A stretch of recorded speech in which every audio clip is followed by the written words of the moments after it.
Salve, camaradas! O tema do vídeo de hoje é Clóvis Moura contra Gilberto Freire.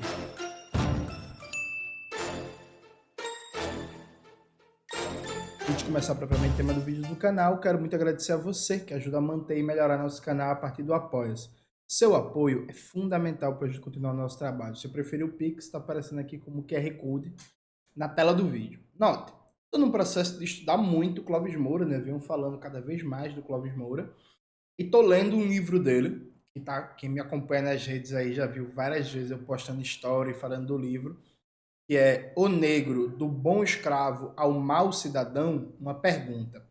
Esse livro é pensado como uma continuidade do Rebelião das Senzalas, que é um livro clássico do Clóvis, um livro que toda a militância do Brasil deve ler, hein? Toda militância do Brasil deve ler Clóvis, mas assim, Jones, não posso ler muito, não posso ler vários livros, estou ocupado, tenho muito trabalho, e o transporte, e menino, e criança, e cachorro, periquito, papagaio, beleza, tranquilo, leia o Rebelião das Senzalas. É isso. Sabe? E aí, nesse livro do Clóvis, ele faz um debate muito grande com o mito da democracia racial. E aí o mito da democracia racial, ele é muito comentado, muito citado, mas falta em vários momentos uma apreciação mais profunda do que ele significa, né? Porque parece para muitas pessoas que o mito da democracia racial é só dizer que não existe racismo no Brasil. O Brasil é um país miscigenado, que o Brasil não tem racismo, e esse é o mito da democracia racial. Quando, na realidade, o mito da democracia racial ele tem uma série de componentes ideológicos muito complexos e intricados e diz respeito a uma própria teoria do Brasil, para além de negar a existência do racismo no país. Inclusive, o Gilberto Freire, no Casagrande Senzala, não nega, por exemplo, a existência do racismo no Brasil. O que ele diz é que aqui não existem contradições raciais explosivas, conflitivas, que a questão racial não é determinante na dinâmica dos conflitos políticos de classe, na configuração estrutural do Brasil. Então, veja, o mito da democracia racial, ele parte do pressuposto que o escravo brasileiro, né, não lutou pela sua libertação, era passivo, ele, inclusive, elemento esse presente na abordagem até de vários marxistas. Ele parte do pressuposto que existia um elemento distintivo no português enquanto colonizador, e o português tinha uma tendência a maior integração e promoveu uma colonização menos violenta, mais humanitária. Ele tem a noção de que, ao final da escravidão e com a proclamação da República, o Brasil nunca teve leis segregacionistas, o que é mentira. E aí pega o Brasil como um espelho invertido dos Estados Unidos. Aqui nunca teve um conjunto de leis como as leis de Jim Crow, no sul dos Estados Unidos. Então o Brasil nunca teve uma legislação segregacionista que, pô, aqui é suave, aqui é miscigenado e tal. Ele parte de uma certa leitura do conceito de miscigenação, ele parte de uma compreensão de que o Brasil é um país de três raças, essas três raças conformaram a nacionalidade brasileira e estão unidas, enfim. Tem vários e vários elementos que conformam o mito da democracia racial e que se expressa numa teoria do Brasil, numa compreensão do que é o nosso país, da história brasileira. Então vai muito além do que dizer que o Brasil é um país que não tem racismo, porque se fosse isso, a gente já tinha derrubado, viu? O mito da democracia racial, porque aí seria muito fácil bater nela, tá ligado? Mas não é só isso. E o Clóvis, ele desenvolve uma porrada deliciosa em Gilberto Freire. Tem um episódio do Choque de Cultura, né, que eles falam que vão botar os cantores para brigar, vão botar os cantores para brigar, vamos botar aqui o Clóvis Moura e o Gilberto Freire para brigar, e eu sou o Clóvis Moura desde criancinha, viu, gente? Nesse livro, O Negro, do Bom Escravo ao Mau Cidadão, o Clóvis realiza o combate a aspectos do mito da democracia racial. Principalmente dois, que são pares em uma mesma construção ideológica. Primeiro, mito. O mito de que a escravidão no Brasil foi uma escravidão mais branda, foi uma escravidão menos violenta, porque O senhor de engenho aqui no Brasil tinha até a relação paternal, familiar com os escravizados, ainda que autoritária, ainda que dura em alguns momentos, mas uma relação paternal, uma relação idílica. Ele considerava como da família, né? E o Clóvis vai mostrando que isso é falso, e vai mostrando, por exemplo, a partir de dados estatísticos que são irrefutáveis, o tempo médio de vida. Uma pessoa escravizada no Brasil tem um tempo médio de vida de 7 anos, gente. Então imagina o que é, por exemplo, você falar, não, esse regime é mais brando, é mais tranquilo, é até humanitário, quando o tempo médio de vida da pessoa era 7 anos. A pessoa sofria tanto desgaste no trabalho forçado, tinha condições de vida tão desumanas que o tempo médio de um escravizado que era trazido à força de África para o Brasil, quando chegava no país, era 7 anos de vida. Além disso, o Clóvis também faz um debate sobre o índice de mortalidade no Brasil, dos escravizados. Então a gente está falando de mortalidade de mais de 30%, sabe? Em algumas fazendas e alguns engenhos, falando de mortalidade de 80% das crianças negras que nasciam. Então, assim, era um regime em que os adultos morriam muito, morriam em massa, e que era raríssimo um escravizado chegar a 60 anos, né? Tempo médio de vida de 7 anos, e que as crianças morriam em massa, morriam como mosca.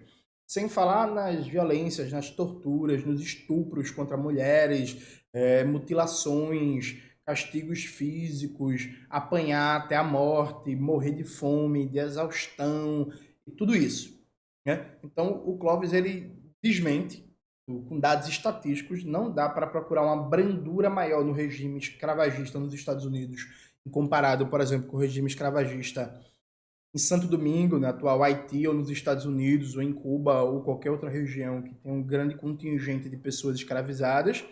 E a partir de bater nesse mito, o Clóvis bate o mito correlato, né, que é um par necessário. A escravidão no Brasil era mais branda porque existia um bom senhor. O senhor de engenho no Brasil, né, de origem portuguesa, de sangue portuguesa, adaptado ao lusotropicalismo, e aqui eu abro uma nota teórica. O primeiro artigo que eu escrevi na minha vida, em 2013, foi sobre o discurso do lusotropicalismo português, para dizer que a colonização em África de Portugal era a colonização mais branda, mais humanitária, menos violenta comparada com a belga, com a inglesa, com a francesa e por aí vai. Enfim, então esse discurso que o português é diferente, né? O português é um bom colonizador, o português não é violento e tal, e os senhores de engenho no Brasil assimilaram isso e eles eram bons. Eles autoritários, às vezes sim, mas paternalistas, humanistas, consideravam os escravos como da família. E aí veja, gente, eu estou resumindo um argumento, viu? Vocês vão ler isso no livro. Vocês têm que ler o livro O Negro do Bom Escravo ao Mau Cidadão. Mas aí no livro, vamos ver alguns trechos de Clóvis Moura batendo em Gilberto Freire. Batendo, assim, eu fico contra esse pernambucano, né? Nesse caso, o Pernambuco tá errado, hein, gente? O Pernambuco tá errado. Vamos lá. Na página 106, olha o que diz Clóvis Moura. É a tese mitológica do bom senhor e do escravo conformado que, no fundo, formam uma unidade com a da democracia racial e são as duas, no conjunto, a projeção das relações escravagistas do passado como idílicas. O conceito do bom senhor, tão caro a sociólogos como Gilberto Freire, tem passado nos últimos tempos por análises científicas da crítica sociológica e se transformou apenas em um desejo saudosista de quem vê a paisagem da varanda da Casa Grande. Essa foi boa, hein? Julgando os escravos como objetos, ou seja, através dos valores escravistas. E na página seguinte, na 108, diz o Clóvis: essas duas racionalizações do bom senhor e da democracia racial foram habilmente arquitetadas para apresentar o senhor de escravos como bom, motivo pelo qual a escravidão no Brasil teria características suaves. É, em última análise, uma tese justificatória da escravidão e do apelo indireto para que sejam conservados os seus remanescentes entre nós. Toda a obra de Gilberto Freire é uma exaltação à escravidão, aos seus valores, ao senhor de engenho e uma glorificação do escravo passível, dócil, masoquista. Para poder traçar convenientemente esse panorama idílico, Freire usou de um recurso muito hábil. Transformou a escravidão doméstica da mucama, da mãe preta e dos pardos, filhos de senhores de engenho e escravas brincando à sombra da Casa Grande, como sendo o quadro representativo da escravidão no Brasil. Gilberto Freire causou um grande prejuízo ao estudo da história brasileira, a teoria social brasileira, e por isso que a classe dominante amou ele, né? Amou a obra dele, que é, ele pega a realidade da escravidão doméstica, ali ele já suaviza, ele já docifica a realidade da escravidão doméstica e mostra aquela escravidão doméstica como se ela fosse representativa do que é o todo na escravidão do Brasil. Um expedimento desonesto, canalha, cretino, puramente ideológico e que sim, é um negócio que é uma apologia da escravidão, né? Uma apologia do passado escravista no Brasil. E claro, a classe dominante de Pernambuco e do Brasil adorou isso. Na Zona Norte, aqui de Recife, que é a região rica da cidade, tem motel senzala, tem prédio com o nome de senhor de engenho, tem padaria senzala, tem não sei o quê, papapá, papapá. Há uma verdadeira glorificação do passado escravagista de Pernambuco, né? Pelos bairros ricos de Recife e região. Há muitos anos atrás, 8 anos, um arquiteto estava fazendo um TCC sobre monumentos, construções e tal, que faziam referência positiva à escravidão em Recife. Não tenho mais contato com essa arquiteta e não consegui ver a versão final do trabalho de conclusão de curso. Sabe? Mas, na época, quando eu estava lendo o trabalho em andamento e dando algumas opiniões, ela tem me falado de mais de 200 edifícios, prédios, lugares comerciais e por aí vai, com referências positivas à escravidão em Recife, sabe? Mais de 200. E aí, basicamente, a maioria deles concentrados nos bairros ricos, nas chamadas áreas nobres da cidade, né? Então, a classe dominante brasileira, do mesmo jeito que os paulistas reivindicam com orgulho, saudade, nostalgia e floreado os bandeirantes, o Borba Gato, os paulistas não, né? A classe dominante paulista, o governo paulista, a ideologia oficial do paulistocentrismo, em Pernambuco, a classe dominante reivindica um passado escravocrata bom, idílico, que é para ter saudade, e faz isso muito a partir da reivindicação da obra de Gilberto Freire, né? Esqueceu-se deliberadamente ou retratou de forma atenuada e ou deformada da escravidão dos eitos dos engenhos, como escravos trabalhando dia e noite, perdendo dedos e mesmo os braços na moagem da cana, sendo torturados, espancados pelo feitor, colocados no tronco e mesmo assassinados. Esqueceu-se de toda a legislação repressora, dos instrumentos de suplício criados e constantemente usados. Esqueceu-se da fragmentação das famílias escravas, do fato que violavam suas tradições e normas tribais e das duras condições de trabalho em Minas Gerais durante a fase da mineração. Esqueceu-se do enorme número de suicídios, dos escravos que fugiam e eram castigados, muitas vezes mortos ao serem açoitados, especialmente se eram chefes de quilombos. Esqueceu-se do verdadeiro quadro da escravidão em nosso país. Tudo isso para quê? Para apresentar o Senhor como bom e todo escravo que se revoltava como mal. Finalmente, para inverter a realidade social, interpretá-la de acordo com critérios selecionados pela classe senhorial. Por isso, a sociologia de Gilberto Freire é uma sociologia do patológico promovida ao nível de normal e vice-versa. É uma sociologia alienada. Os fatos, por isso mesmo, quando analisados cientificamente, se encarregam de desmenti-la.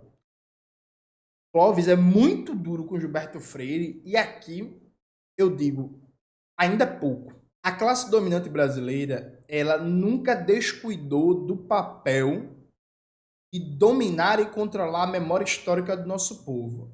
Ela, sim, de fato, ela renega a imensos contingentes da classe trabalhadora, acesso praticamente zero à educação, à cultura, a uma compreensão do que é a própria memória oficial do Brasil, é verdade, mas nos mecanismos de construção da memória oficial, a classe dominante ela não brinca em serviço. Ela consegue traçar uma linha histórica, uma perspectiva nacional burguesa em que ela protege e defende o senhor de engenho e a escravidão, cria o mito da escravidão branda, cria o mito do bom senhor, cria o mito do português, que era o bom colonizador, porque ela se enxerga naquele senhor de engenho, então ela consegue perceber a luta de classes em longa duração histórica e percebe que o burguês hoje é o senhor de engenho ontem. Então ela defende abertamente e recruta ótimos intelectuais, como Gilberto Freire, porque veja, gente, aqui há duas questões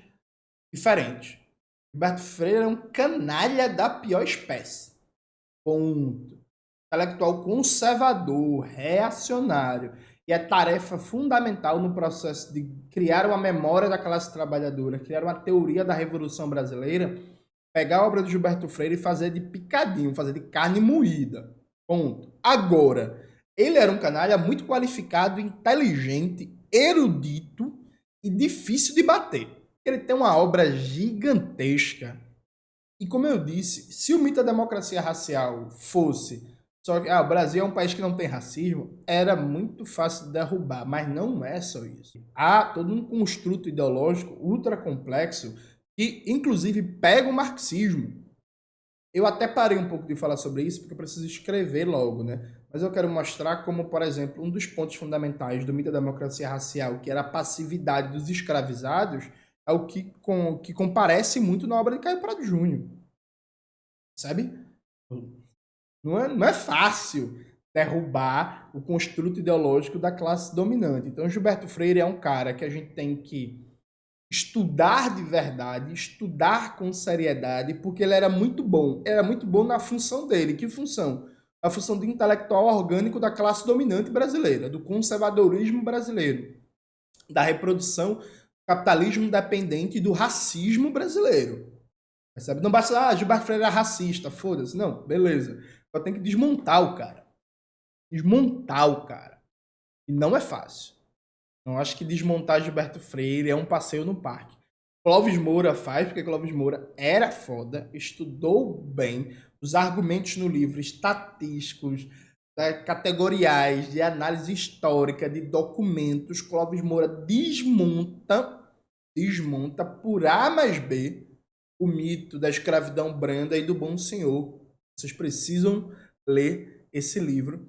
E é fundamental no processo de compreensão do Brasil a gente revisitar todos os consensos sobre história nacional e todas as verdades que parecem consolidadas, porque boa parte dessas verdades são construções ideológicas da classe dominante para negar o papel de protagonista político do povo trabalhador na construção histórica do Brasil e na possibilidade de disputar o futuro desse país, né? Um futuro que, para mim, é a Revolução Brasileira. É isso, galera. Espero que vocês tenham gostado do vídeo de hoje do canal. Não se esqueça de se inscrever no canal, ativar o sininho, curtir esse vídeo, compartilhar e tudo isso que vocês já sabem. Um beijo e até a próxima.